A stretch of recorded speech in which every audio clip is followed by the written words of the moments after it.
Hello, what's your name and what's your business? Hi, I'm Robert Malayaw. I'm from Bottega 8290 Architectural Studio. What's the story of your business, Bert? The business really is intended it's a collaboration between two architects.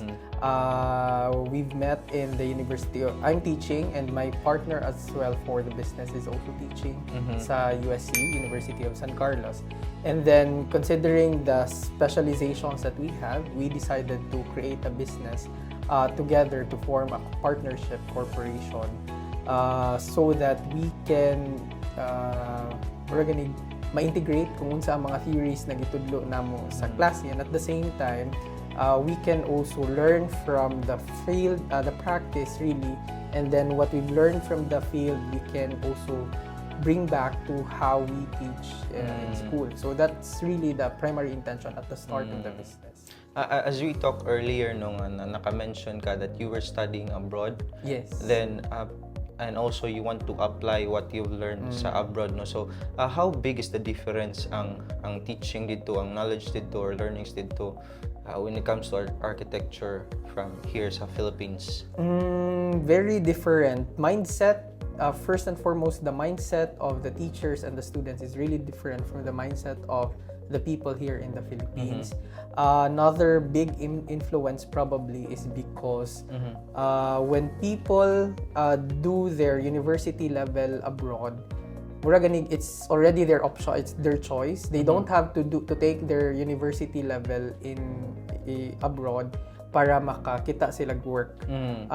Unlike in the Philippines nga mura gani siya, ideally dapat mo graduate kag university so that you can find work.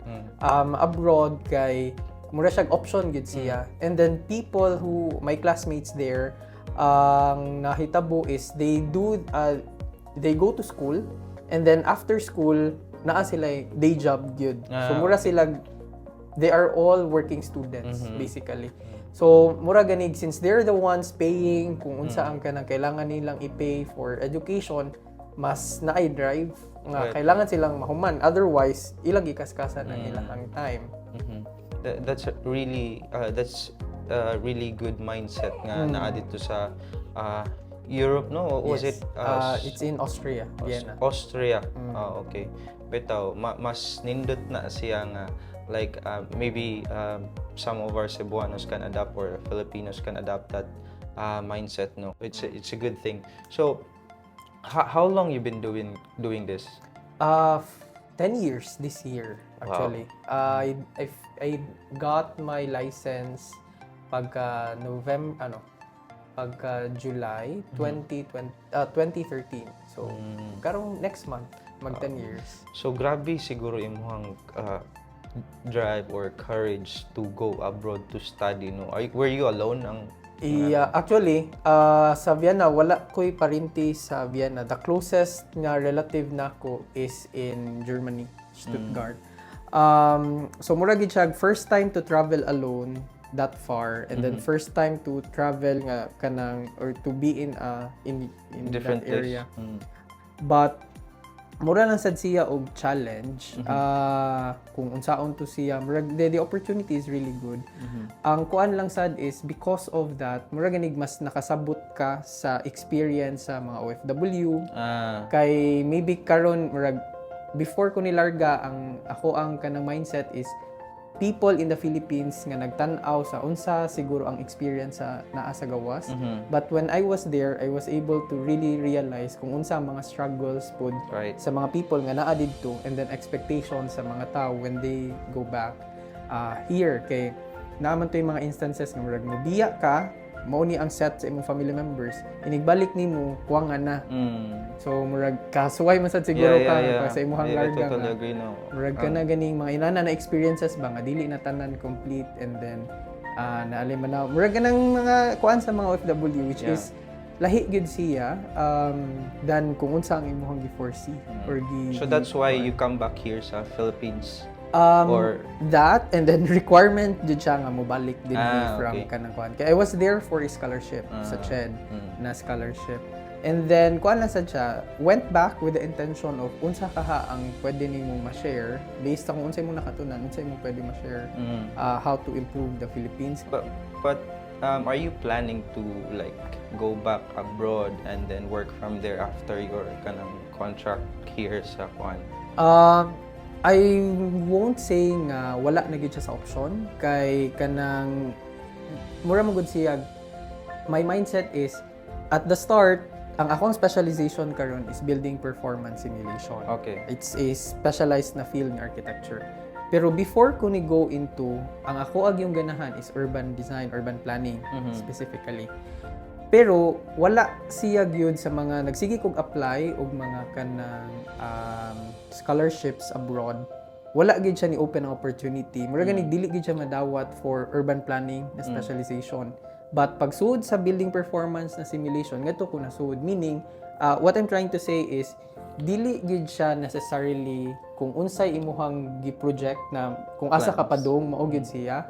But mura lang siya just go with whatever what is presented sa imuha. You go along the way. You go along the way lang as long as kanang mura gani mo murag open lang gyud ka for any other opportunities nga kanang i-present sa imuha. Dili gyud siya nga dapat kani gyud ang ako Kay sometimes especially sa ako nga kanang ana na to. I did my masters, I did my college sa architecture, my high school and then elementary. Kuan yun na siya subsidized. It's either through scholarship or the school itself is subsidized. Grabe ka inspiring. So murag kanang kuan lang gyud siya murag kung unsang i-offer na opportunity, mo accept na lang ka kay wala man kay laing option. It's either imo siyang dawaton unya mo liko kagamay sa kung unsa imong gi-foresee or di na lang nimo dawaton, which is unsa man ang if di dawaton di ka mo eskwela basically. You're one of the few good examples nga pwede bisag daghan mong rason no nga nganong dili ka eskwela and all, but you conquer that, naabot ka, na success ka through that nga subsidize ang imong education and also nga na gani. So there's no reason jud sa uban nga dili nila maabot ang gusto nilang abton, diba? There are a lot of things nga pwedeng buhaton bitaw to reach that goal. Unsa imong mga challenges nga big challenges through life or sa imong business karon nga makuhaan og mga lesson sa atong mga viewers? Kuan yun siguro siya mura gani if makita sa mga tao nga ni succeed ka, ang important lang siguro nga lesson is maura na ang ilang nakit-an but wala nila nakit-an ang mga failures behind. So mura gani siya, let's say nakakuha in architecture, nakakuha ka og kani nga dako nga project. Pero behind ana niya daghan kaayo proposals nga gihimo nga wala na dawat kay or wala na pilian sa client or kung gi-reject ni client. So how are you surpassing it kanang mga nga nang failures? Kuan siya kanang magmaoy kadali pero mohubalik ra gyud gihapon kay mura gani siya ang notion is kanang imo lang gyud siyang paninguhaon nga that's really part of it. And then ang ako ang gibuhat adto, for example, I'll use my application sa kanang masters. Mura siya ni-apply ko ani, I applied sa Fulbright.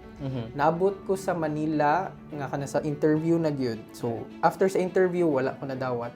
But the lesson that I got from it is tungod adtong application, tungod kay ni suway gyud ko adto na porma ang certain portion sa akong application nga pag-apply nako sa let's say sa Vienna, medyo gi-copy na lang nako kung unsa ang naa dito. So mura gani because of the failure, mura siya hinahinay og kapurma ang ako ang application form para sa Vienna. Mura ginana gani siya. So it's like kanang there's always an opportunity in every failures. So mao lang importante kayo na you love what you do. Kay when it comes to failing, you'll get up gihapon bitaw sa gingana. If you really love your job, you'll find ways man to get up and then keep moving. Right. So, kuan lang sa siya, maybe dili lang sa yun siguro siya kanang love what you do, but mura gani siya kanang try to find the passion or the kanang murag the purpose sa kung unsa ang kanang reason nganong imo na siyang gibuhat o marinana. Okay. Why do people buy from your business? The primary purpose siguro why people should get architects for their businesses is dili lang gyud siya design ang architecture. But ideally, kung ato gyud siyang tan-awon, in architecture we apply the things nga gibuhat sa theoretical na side sa field. So for example, naay gi-research si psychologist, naay gi-research si sociologist. Supposedly ang kadtong ilahang mga gi-research, which are most of them are kana theoretical, i-apply siya sa architecture, and then kami na mo interpret sa ilahang medyo abstract na proposals into something na masabtan sa lay people. Another important component din is in terms of policies, in terms of law, on how buildings or structures are to be designed or built, mas ma-interpret siya ni architect para mas dili mo violate, and at the same time, mas safer sad ang structure para sa kanang inyo. Right. So what makes Bottega different from others? The difference really lies in our practice, we incorporate manggod ta katong building performance simulation. So mas which other don't have? Yes. Ideally, ang architects sa Philippines kay na sila'y basic na notion kay gitudlo man na siya sa architecture school. But ang sa amoa is we really try to incorporate already mga simulations sa computers for the different aspects sa building. So acoustics, lighting, mga nana, energy simulations as well. Para mas, if moingon mi nga mao ni siya ang ideal na lighting levels, mao sad jud na siya ang mura ganig the most efficient nga suga nga dili siya inana ka daghan nga suga kailangan, dili sad siya inana ka kuwang ang suga. Sa Bottega, unsa man nga mga projects ang inyong kaya nga kuhaon, or how big naman ang pwede ug how small ang dili pwede sa Bottega? Actually, ang sa amuan na project, the definition of Bottega is studio. So the primary reason nganong ni identify me actually nganong Bottega nga among name is we're open for collaborations with other professions or with fellow na profession. So with that in mind, we are really doing projects, or we are not limiting ourselves to projects na very small or very big. Kay if the project is very big, we are really fine with kanang collaborating with another office para mahuman ang projects kay tungod let's say dako kay siya. We also understand, because of it, we also understand our limitations nga mao ni amo ang specialization. Therefore, if dili na ni siya mao ang amo ang specialization, mo tap good me sa kanang professionals who really specializes on that field. So that's why there are a lot of collaborations happening. So muna, we can do projects that is very small to kiosk mahinana up to kanang dagko siya nga institutional na projects, because if we think nga kanang naami limitations or ang amo ang capacity is only up to until this portion lang, then we can bring in other professionals who specializes on the other aspects nga di na namo kay. Right. Okay. Last question. If you could leave a message sa atong mga aspiring entrepreneurs or sa mga aspiring architects/entrepreneurs, what would it be? My message siguro for other business people, first lang with business people, is muna, we are new in the practice, and then niagi sad mi sa panahon sa COVID sa practice. So kuan lang gid siya, as much as we can, we try to be ganing frugal in terms of expenses, and then murag i-evaluate lang yun is needed ba gid ni siya nga expenses or not, while at the same time trying to be kanang murag gani not to limiting yourselves sa kung unsa lang ang ikaya o unsa lang ang dili kaya. Murag gani don't be too safe lang sad, o kanang murag gani you should be frugal with your expenses, but do not limit yourselves lang sad nga di na sad mo try ang office to kanang innovate. For the architects who are starting or who are doing their kanang businesses, I would prefer, or I would leave a message na there are a lot of architects already in practicing in the country. Maybe it's high time already for us to find our niche by looking into unsa ka ang ato ang mas specialize. Kay if you become familiar or if you become known as a person who specializes a specific aspect in architecture, pwede gyud ka itap sa imong specialization.